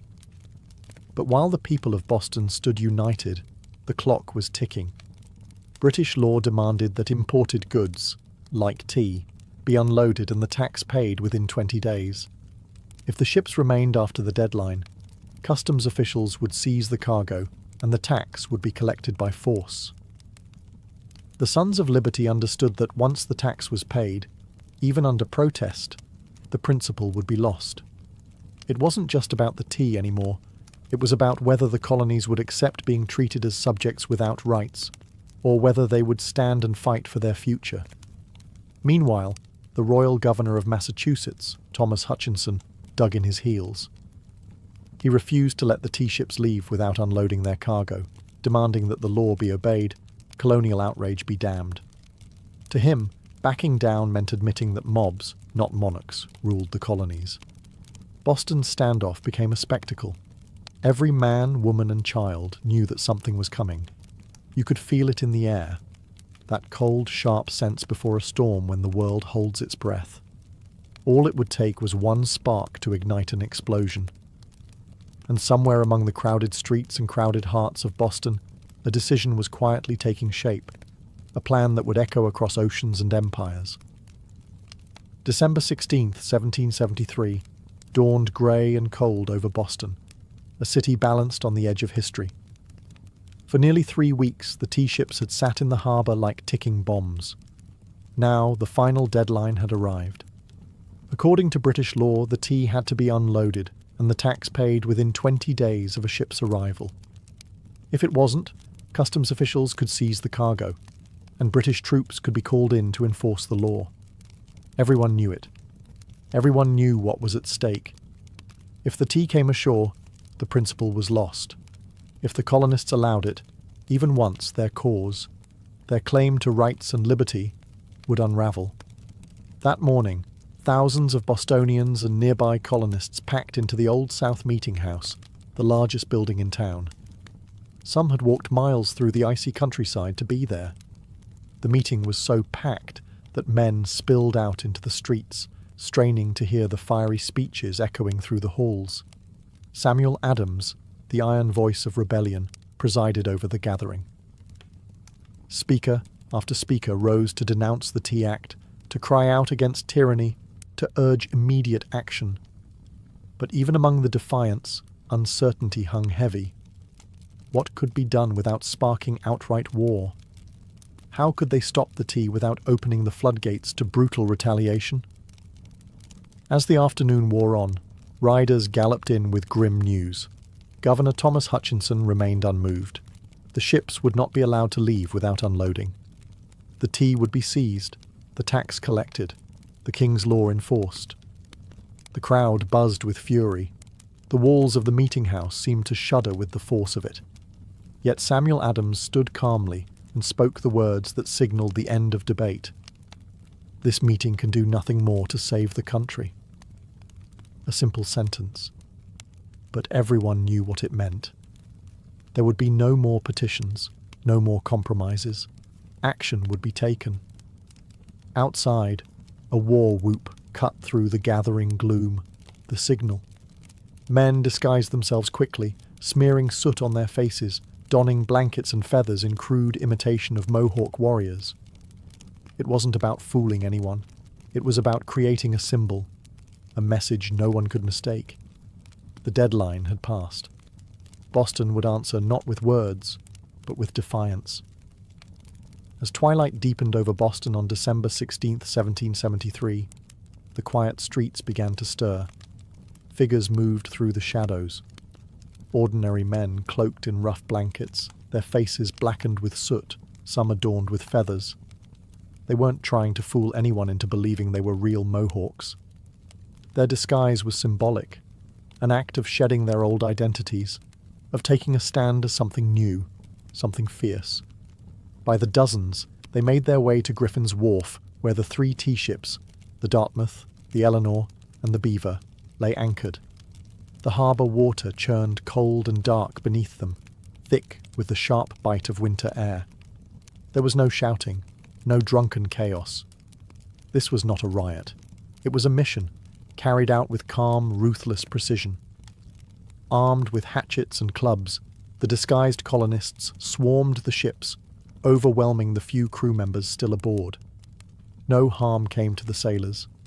They were pushed aside, watched in silence as the operation began. Men split open the wooden chests with practiced blows, the fragrant smell of fresh tea spilling into the cold night air. Others heaved the crates overboard, their heavy splashes echoing across the still waters of the harbour. Chest after chest, 342 in total, was broken and dumped, until the black water swirled with thousands of pounds of tea leaves.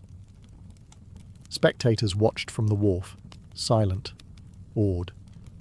British guards stationed nearby made no move to intervene. Whether from confusion, sympathy, or fear of escalating violence remains unclear. Some accounts suggest that even among British loyalists there was an understanding. Something had shifted, and there would be no stopping it tonight. The discipline was extraordinary. No cargo was stolen. No one raided the ships for valuables. Only the tea, the hated symbol of British oppression, was targeted. In a town where hunger and hardship were daily realities, the men could have easily turned the protest into an excuse for looting. They did not. When it was over, the harbour resembled a great, swirling cauldron, filled with torn chests and soaking tea leaves. The smell of the sea mixed with the sharp tang of smashed tea, filling the night air with a strange, bittersweet scent. The work was done.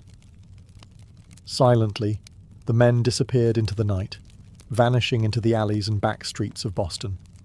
They left behind no names, no leaders, no claims to fame, only the unmistakable mark of revolution. As the last broken crates bobbed in the dark water, Boston stood still, almost holding its breath. The Boston Tea Party wasn't a riot, a brawl, or a drunken spectacle. It was something far rarer, an act of cold, deliberate defiance carried out under the cloak of night. The harbour was transformed into a giant, swirling teapot. Thousands of pounds of East India Company tea floated in great mats on the water, staining it black. Some colonists, curious and rebellious, scooped handfuls of soaked leaves from the harbour, only to be chastised by the Sons of Liberty patrolling the docks. Nothing was to be salvaged. No one would profit from this night's work. This was principle, pure and simple. The town woke the next morning to the smell of salty tea hanging heavy in the air. News spread like wildfire. Word of mouth, letters, broadsheets. By midday, everyone from apprentices to merchants knew what had happened, and opinions split fast.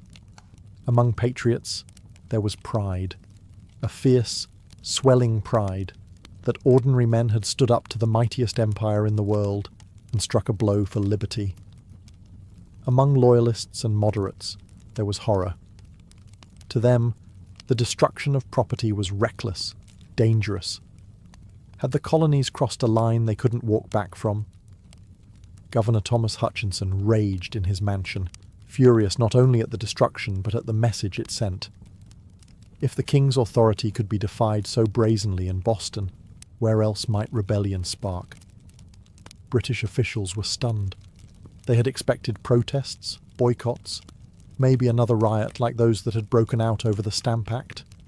They hadn't expected organised, disciplined revolutionaries to calmly destroy tens of thousands of pounds of royal property without so much as breaking a window. The ship's captains, the Dartmouth, the Eleanor, the Beaver, could only watch helplessly as their cargo disappeared beneath the waves. In the official ledgers, the night's loss would be tallied at over 10,000 British pounds, a fortune. But the real loss wasn't measured in pounds sterling or ruined tea. It was measured in trust, in loyalty, in the fragile illusion that Britain still ruled her colonies with consent. The night the tea sank, something deeper rose to the surface, a shared undeniable truth. The age of peaceful protest was ending, a reckoning was coming, and Boston was ready. When word of the Boston Tea Party crossed the Atlantic and reached London, the reaction was swift and furious. To British officials, it was not simply a protest, it was rebellion, an open, mocking challenge to royal authority that could not be ignored. King George III, upon hearing the news, was said to have grown cold with anger. Parliament, already frustrated by years of colonial disobedience, exploded in outrage. They demanded punishment, not just for the city of Boston, but as a warning to all the American colonies. The result was a series of laws so harsh they were quickly nicknamed the Intolerable Acts in America. The first blow came swiftly, the Boston Port Act. In one brutal stroke, Parliament ordered the closure of Boston's bustling harbour, the economic lifeline of the city, until the destroyed tea was paid for and order restored. Ships could no longer enter or leave. Trade vanished. Goods and supplies dried up. Boston, once vibrant and noisy, grew quiet, its docks eerily still. But the punishment didn't stop there. The Massachusetts Government Act stripped the colony of its self-governing rights, placing it firmly under the king's appointed officials. The Administration of Justice Act allowed royal officials accused of crimes to be tried back in Britain, a clear message that British authorities were untouchable. And to make sure the colonies knew force was an option, British soldiers were quartered throughout Boston, living among the very citizens they were meant to subdue. The message was clear. Rebellion would be crushed. Liberty was a luxury the Crown would no longer tolerate. But Parliament's heavy hand had an unintended effect. Instead of frightening the other colonies into submission, it outraged them. News of Boston's suffering, of its port closed, its people starving under martial law, stirred deep sympathy and righteous anger throughout America. Wagon loads of food and supplies poured into Boston from neighboring colonies. Letters of support, pledges of unity, and secret meetings began to weave the once fragmented colonies closer together. What had once been a Massachusetts problem was rapidly becoming an American one. In punishing Boston, Britain had hoped to make an example of them. Instead, they made Boston a symbol, a rallying cry for resistance. The flames of revolution, once flickering in isolated pockets, now began to blaze from colony to colony. And there would be no easy extinguishing them. The punishment of Boston sent shockwaves far beyond the rocky shores of Massachusetts. Across the 13 colonies, outrage turned into something far more dangerous for Britain: unity. For years, the colonies had acted like distant cousins, bickering and competing, separated by geography, religion, and trade rivalries. But when Parliament slammed Boston's harbour shut and stripped Massachusetts of its self-governance, Americans across the continent realized if it could happen to Boston, it could happen to anyone. From Virginia to Pennsylvania, South Carolina to New Hampshire, the response was swift. Colonists sent wagons full of food, supplies, and letters of solidarity to the suffering people of Boston. Town meetings buzzed with anger. Newspaper printers worked day and night to spread the news. The fight was no longer Boston's alone. It was everyone's. And so, in September 1774, something unprecedented happened. The First Continental Congress convened in Philadelphia. For the first time, representatives from 12 of the 13 colonies gathered under one roof to discuss a unified response. Men like George Washington, Patrick Henry, John Adams, and Samuel Adams, once merely regional figures, now stood together as architects of a movement that was growing larger by the day. Their goal, at least officially, was not yet full independence. Most still hoped for reconciliation, for a return to the old relationship of mutual respect under the British Crown. But beneath the polite debates and carefully worded petitions, a deeper understanding was taking root. The colonies could no longer afford to stand separately. At the Congress, they agreed to a sweeping boycott of British goods. They pledged mutual support in the face of further British aggression, and they made it clear any attack on one colony would be considered an attack on all. In taverns and meeting houses across the continent, ordinary people began using words that had once been whispered only in private: unity, resistance, liberty. In bringing the hammer down on Boston, Britain had imagined it would crush rebellion. Instead, it had welded the colonies together into something far more dangerous, a people who, despite their differences, were beginning to think of themselves not as scattered provinces, but as Americans. The winds of revolution were no longer just stirring. They were gathering into a storm, and it was too late for Britain to stop it. The night the tea sank into Boston Harbour, it wasn't just crates that were destroyed. It was the illusion that the American colonies could remain loyal subjects forever. The Boston Tea Party lit a spark that no king, no army, no distant parliament could ever snuff out. In the months that followed, that spark caught fire across the colonies. What had once been protests, boycotts, and polite petitions hardened into open resistance. Town militias began drilling openly. Storehouses filled with powder and shot. Men who had once toasted King George III in taverns now whispered about revolution under the same roofs. Boston became a symbol of sacrifice, battered but unbowed. The more Britain tried to tighten its grip, the more the colonies slipped through its fingers. Every ship that sailed past the closed, silent harbour of Boston was a silent reminder that tyranny had met its match in American defiance. When Parliament passed the Intolerable Acts, They intended to make an example out of Boston, to scare the other colonies into submission. Instead, they had created a martyr city, a rallying cry. From Georgia to New Hampshire, colonists realized that their fates were tied together. Resistance was no longer about tea. It was about survival, identity, freedom. By the spring of 1775, the tension reached a boiling point outside Boston, in the villages of Lexington and Concord. British troops, sent to confiscate colonial weapons, instead found armed farmers, ordinary men ready to defend their rights with musket fire. The first shots of the American Revolution rang out, a direct line traced back to the moment when men chose principle over profit and dumped a fortune's worth of tea into the harbour. The Boston Tea Party showed the world that revolution doesn't always announce itself with trumpets and banners. Sometimes it starts quietly, with a small group of determined people standing in the cold, choosing defiance over fear. In dumping the tea, the colonists weren't just rejecting a tax. They were rejecting an empire. And though the road ahead would be bloody, bitter, and uncertain, one thing had become clear that night in Boston Harbour. The American colonies were no longer loyal subjects. They were something new, something dangerous. They were revolutionaries.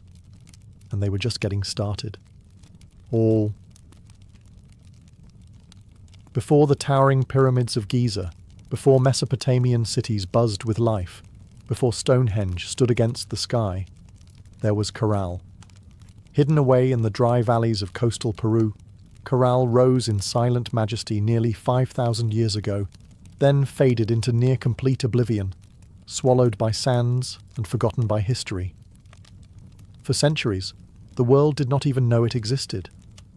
The Super Valley, where Corral once thrived, seems at first glance an unlikely place for civilization to bloom. The landscape is parched, barren, the river little more than a thin silver thread winding through rocks and dust. To most eyes it looked inhospitable, a place abandoned by life. Yet it was here, amid the desolation, that one of humanity's earliest great cities took shape. Corral wasn't just a collection of scattered huts or a temporary trading post. It was a planned city, sprawling over 150 acres, filled with pyramids, plazas, residential quarters, and ceremonial spaces. It had scale, purpose, and vision, a complex society blossoming centuries before the Egyptians began stacking stones into pyramids of their own. The people of Corral achieved this without the wheel, without written language, without metal tools. They built massive structures from stone and earth with nothing but ingenuity, communal effort, and the raw power of human will. Yet for thousands of years, Corral's existence remained a secret. Even when travellers stumbled across the strange, weathered mounds scattered across the valley, they mistook them for natural formations, mere hills sculpted by the desert winds. No one imagined that beneath the sand lay one of the oldest cities in the world, predating even the civilizations that history books had crowned as the firsts. It wasn't until the late 20th century that archaeologists, led by Ruth Shady, uncovered the truth. What they found buried in the dust of time would rewrite the story of the Americas and force the world to reconsider what it thought it knew about the birth of civilization itself.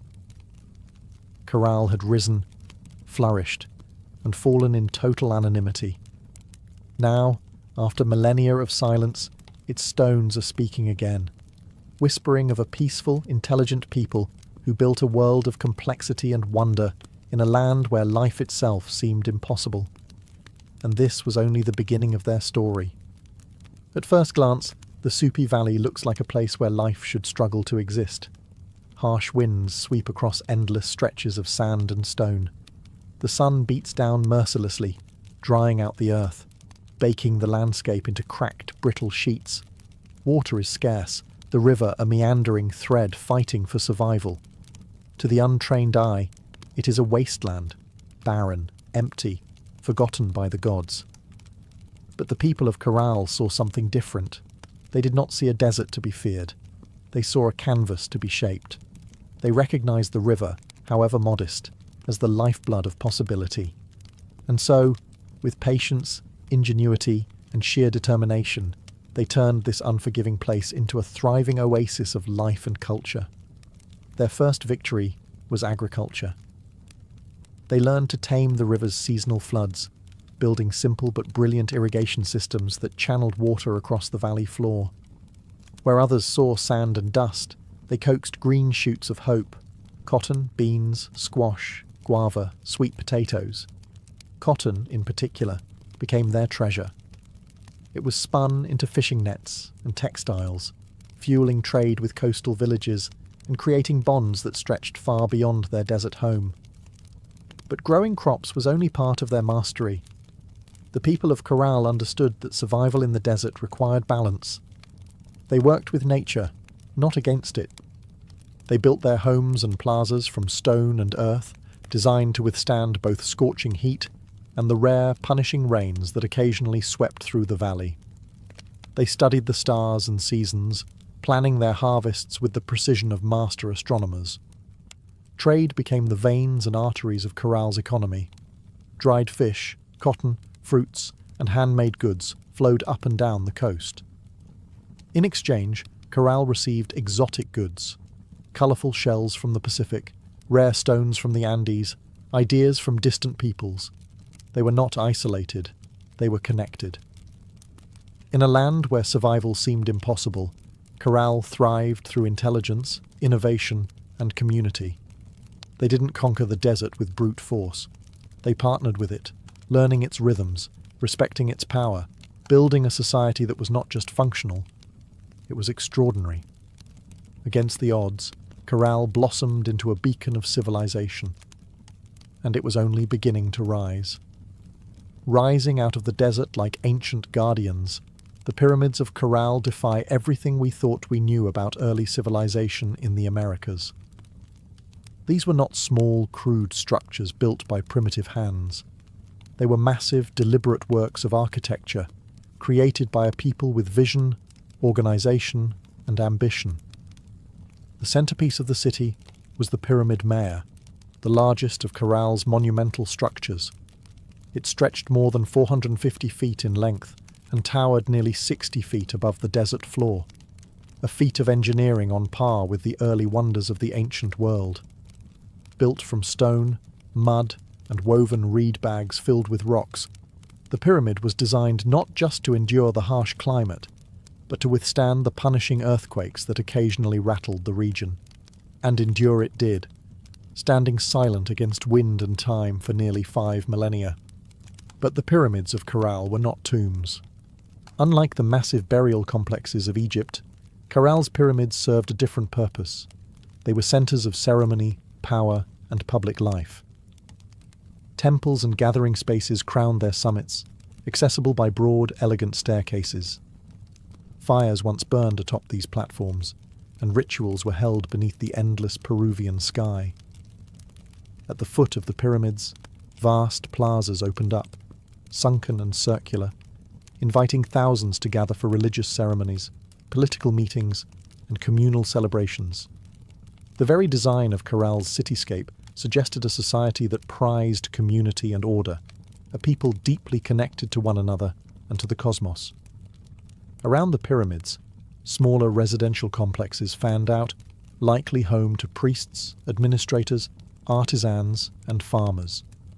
The pyramids themselves seem to have been strategically placed, aligned with celestial events, sunrises, solstices, the cycles of the stars. To the people of Corral, architecture wasn't just practical, it was spiritual, mathematical, cosmic. Walking among the weathered stones today, it's almost impossible not to feel a strange sense of awe.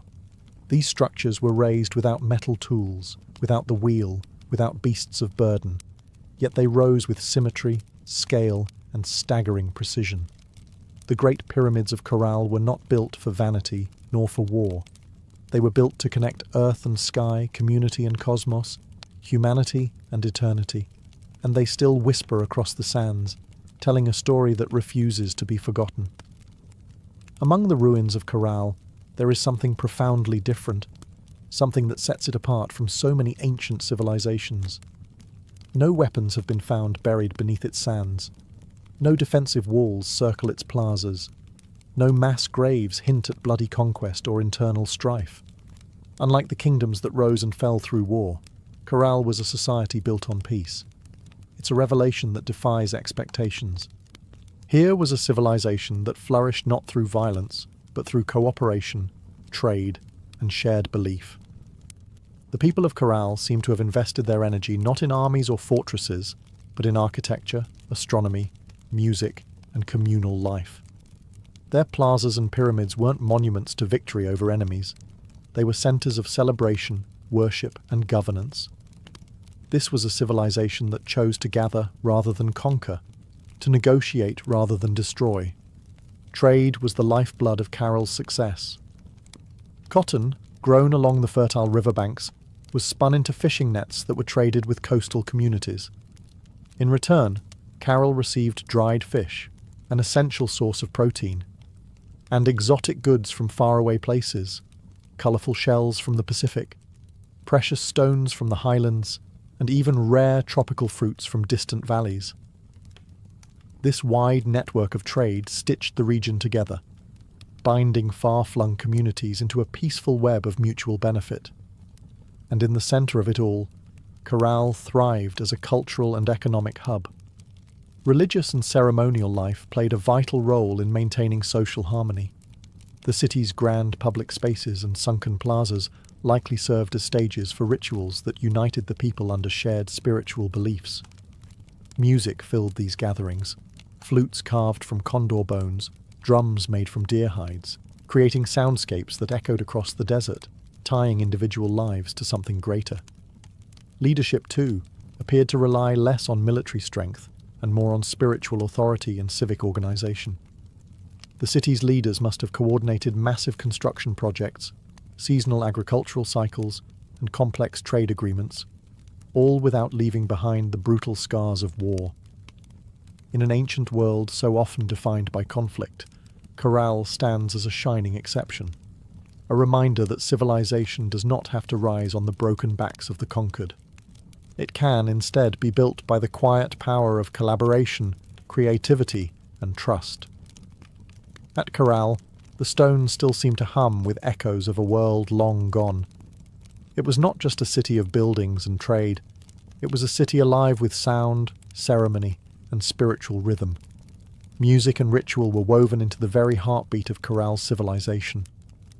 Archaeologists, digging carefully through the dry sands, uncovered a treasure trove of ancient instruments, flutes crafted from the bones of condors and pelicans, whistles fashioned from deer antlers, small drums stretched with animal hides. These artifacts were not simple toys. They were crafted with care, tuned to specific notes, designed to carry sound across the wide open plazas of the city. In a world without written language, music spoke the language of the soul. Imagine it, the low thrum of drums rising at dusk, flutes keening like the desert wind, feet stamping on the sunken plazas as hundreds gathered under the fading light.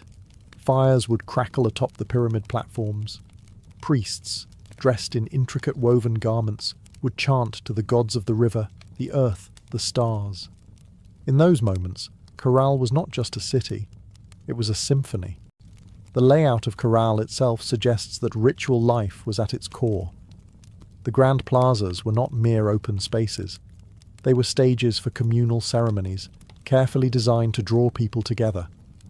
The sunken circular courts acted like ancient amphitheatres, focusing sound and sight onto the rituals performed at their centres. And above them all, the pyramids loomed. Not as tombs, but as sacred mountains built by human hands, linking the earth to the heavens. Rituals likely marked the turning of the seasons, the cycles of planting and harvest, the movements of the stars. Music was not just entertainment. It was a bridge between people, between nature and the divine, between the known and the mysteries beyond. No violent murals, no terrifying gods of war, no bloodthirsty sacrifices. In Corral, the spiritual world seems to have been one of harmony, celebration, and reverence.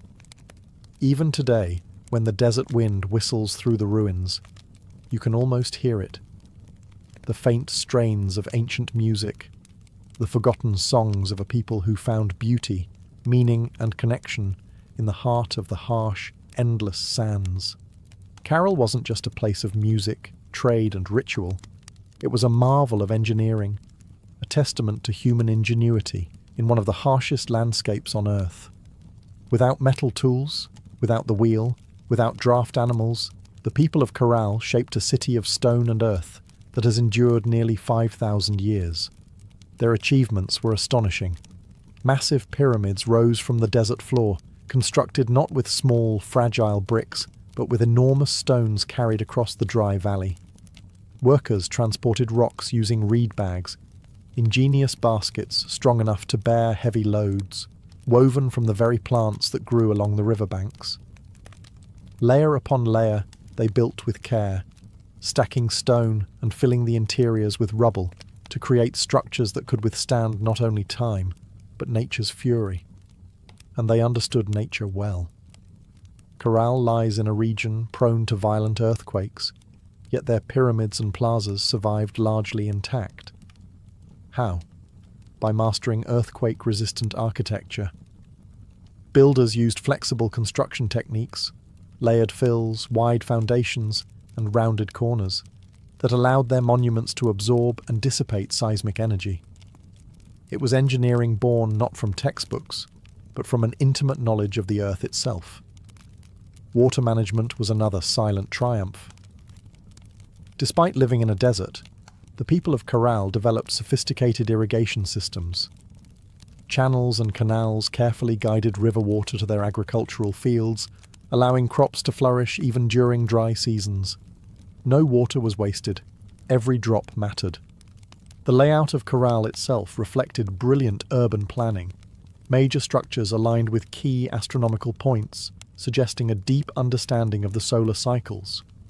The sunken plazas, with their precise geometry, were more than gathering places.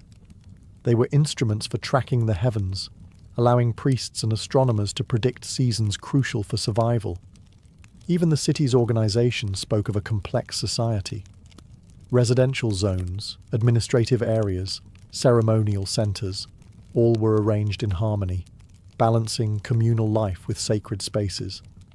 They built not just for the moment, but for generations. Today, as modern engineers marvel at Corral's resilience, they are reminded that greatness is not measured by technology alone. Sometimes the deepest wisdom lies in understanding the forces of nature, in working with the land, not against it. Corral's stones have endured storms, quakes, and the erosion of time itself. They stand as a silent testament to a civilization that engineered their dreams into the desert sands. For centuries, the city of Corral flourished, a beacon of peace, music, trade, and architectural mastery in the desert sands. And then, quietly, almost without a trace, it was abandoned. No fires marked its fall, no signs of conquest scar its walls, no mass graves or shattered monuments tell a story of sudden disaster. Instead, Corral simply faded, its plazas emptied, its pyramids left to the drifting sands, its flutes and drums silenced by time. Why did they leave? That question still lingers like a ghost across the Super Valley. Some scholars believe that environmental change struck the final blow. Evidence suggests that a long period of drought may have crippled Corral's agriculture. Without the river's life-giving waters, the fields would have withered. Trade networks, dependent on surplus cotton and food, would have faltered. The careful balance Corral had maintained with its harsh environment may have finally tipped beyond repair. Other theories point to shifting trade routes. As neighbouring cultures grew and new centres of power emerged along the coast and inland, Corral's influence might have diminished. Perhaps the goods they once supplied, cotton, fish, produce, were no longer enough to sustain their role as a dominant city. Slowly, the lifeblood of commerce drained away. Still others whisper of internal decline. Without written records, we can only imagine political struggles, religious upheaval, or simple exhaustion after centuries of growth. Even peaceful societies can fracture under pressure when survival becomes uncertain. Whatever the cause, the departure seems to have been gradual, not sudden. Families likely drifted away one by one, seeking more fertile valleys, stronger rivers, new beginnings.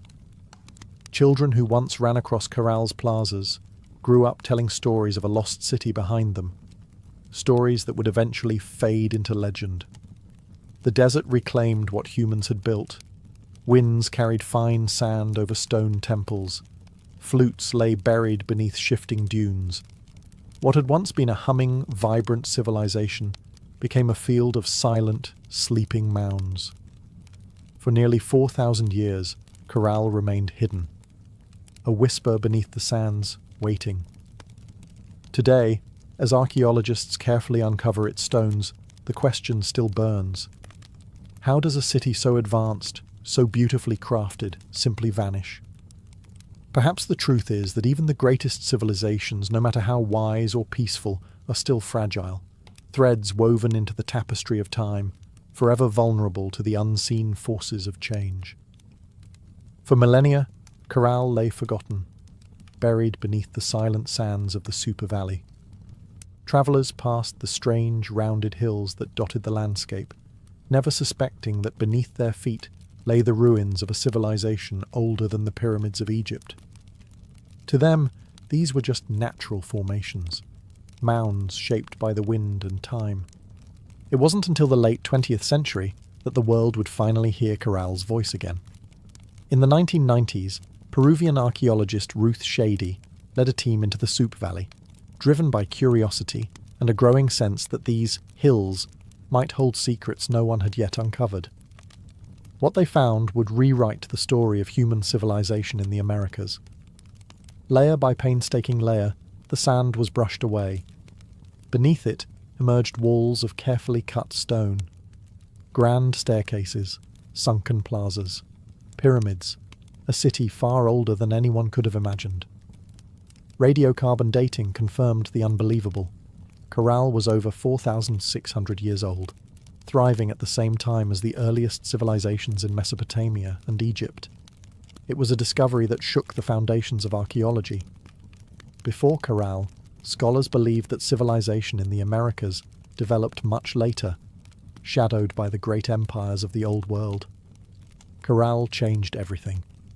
It proved that the Americas had birthed monumental architecture, complex urban life, and social organization independently, long before the rise of the Incas or the Maya. Ruth Shady and her team found not just stone and rubble, but the remnants of life: musical instruments, fishing nets, textiles, quipu, ancient knot records, and even offerings made to the gods. Each artifact told a story of a people who had built a society with vision, intelligence, and profound creativity. Corral's rediscovery was more than an academic triumph. It was a resurrection. A civilization that had slept beneath the desert for thousands of years now stood revealed under the open sky once more.